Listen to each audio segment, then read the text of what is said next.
Bernard Tobin here at the Agricultural Excellence Conference. I'm joined now by Len Davies. Len was awarded the Wilson Laurie Excellence in Farm Management Award last night here at the meeting, and congratulations, Len. Well, thank you, Bernard. Yeah. Thank you. Appreciate it. Now you earned this award after 20 years of farm succession advising family farms. 600 families in 20 years. You've done a lot of listening. Yes. Oh, yeah. That's for sure. And that's the whole kid thing. We have to listen to as advisors, but more importantly, the clients got to listen to each other, because a lot of times succession planning falls apart, not because of what the lawyers and accountants do, is the communication between the parents and the children, or the aunts and the uncles and nieces and nephews. That's where it starts to fall apart. And one of the things that we've evolved, because how I used to do planning and how I do it today, it's evolved, because people don't use the same seed they used 20 years ago. They use different varieties, and we have to keep evolving ours. And we spend a lot more time now into building family governances. Yeah. How people are going to talk to one another, how you're going to have meetings, and all the little things in the farm that people don't tend to address, like maybe son's living in a house that's rent-free, and he's saying, well, I'm making a lot less than the guy in town, but by the time you add the rental on there and the pickup truck on there, he's not making less. So that's what we call family governance, because if we don't get that right, you're not going to have a stable, and I like to phrase that as kind of like a rail track, because when we do a succession plan, we basically actually teach succession, because farmers have said to me when we're done, you know what? You more or less, you teach it, rather than say this is what you do. And the whole idea of teaching it is because it's a process that's going to continue on. Yeah. And if I tell you what to do today, and then something happens, throws it off the rails, a year or two from now, I want you to go back to the booklet that we gave you, because we taught you how to do it. And if we done the governance thing like that railroad track, we get things back on the tracks. Yeah. And talk about, I guess, where things go off the rails. I want to talk about what you've seen be successful in 20 years, but just where do things go off the rails? Well, people tend to the communication is probably the big thing, and you keep hearing communication, and people don't, you can never have too much communication, and it tends to go off the rails. Something bothers somebody, and they go home and they vent to the spouse. Because when I'm in a family business myself with my son, and basically, there's a couple of times where I did something, and he said, "Dad, remember we had an agreement?" I said, "Oh yeah." Versus going home, complaining to his wife for 2 years, and then a big explosion. So it's like, address the things when they happen, and when you're doing it, don't say to your son, "You know what? You're doing this wrong." You basically put it on yourself and saying, "The way you're doing things is bothering me." Right? So there's a proper way to communicate and an improper way to communicate. And we try to, in our process, teach people how to communicate also. Right. You talked about the importance of business planning. It really has to start financially, and how the business is going to grow and continue. Yeah, because a lot of people phone me up and they say, "Oh, I want to do a succession plan because I want to save taxes." Well, you know what? If you do it right, there is no tax. So by the time we get out and talk, they go, "Oh yeah, the light goes on. We need a business plan." Because Dad's business plan may be different than Junior's business plan. And that's what you're going to have conflict. So, we start off, I don't do a succession plan unless there's a business plan in it. Because a succession plan without a business plan will fail. Yeah. So you need to have, what's the core values of the family? And that's your anchor post. Again, we're building that railroad track, right? What's the mission? Like, why are you in business? And what's the vision? What's it going to look like? Because if you're my son and you and I have a different vision, we're going to be butting heads all the way along. So, we got to start off with a common vision. And then when things do go off, we go back to that common vision, go back to our values and say, yeah, okay, fine. Rather than saying, well, I'm right, you're wrong, back and forth. Go back to the process you built. Go back to the model you built. And you both get it back on the track. And then you're going to be successful with that plan. Yeah.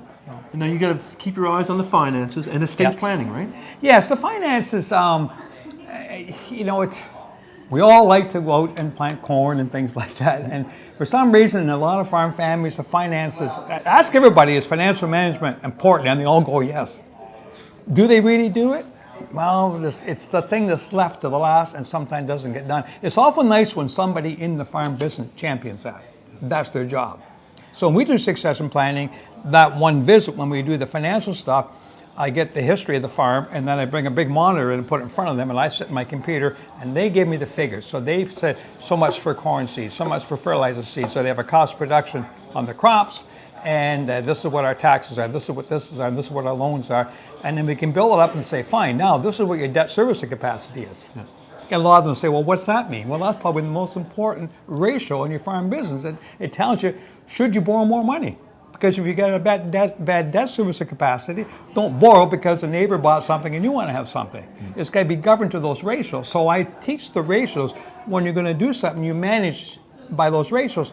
And you compare yourself two ways. You compare yourself against the industry, but more important, you compare yourself against yourself and your farm business. Because as long as you do the best that you can do, you'll always succeed, right?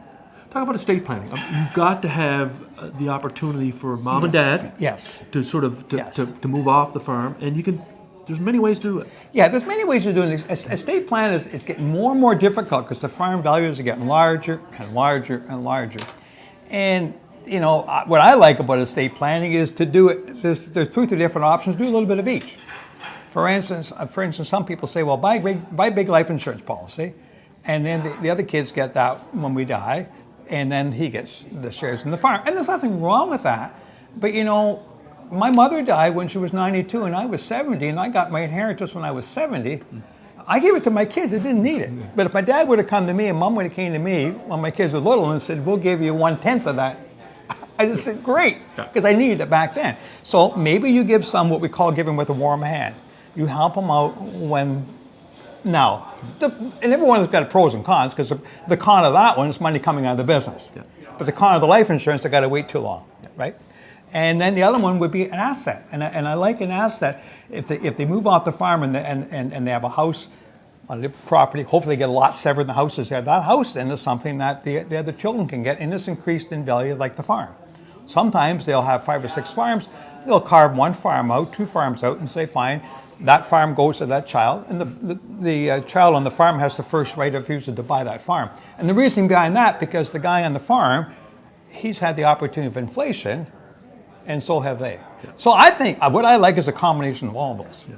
Final thing, implementation. If we don't implement, if we don't get it done, nothing happens. Nothing happens, yeah. And I guess there's, you know, if I go into farm and the parent's 60, by the time I leave there, we're going to have an implementer.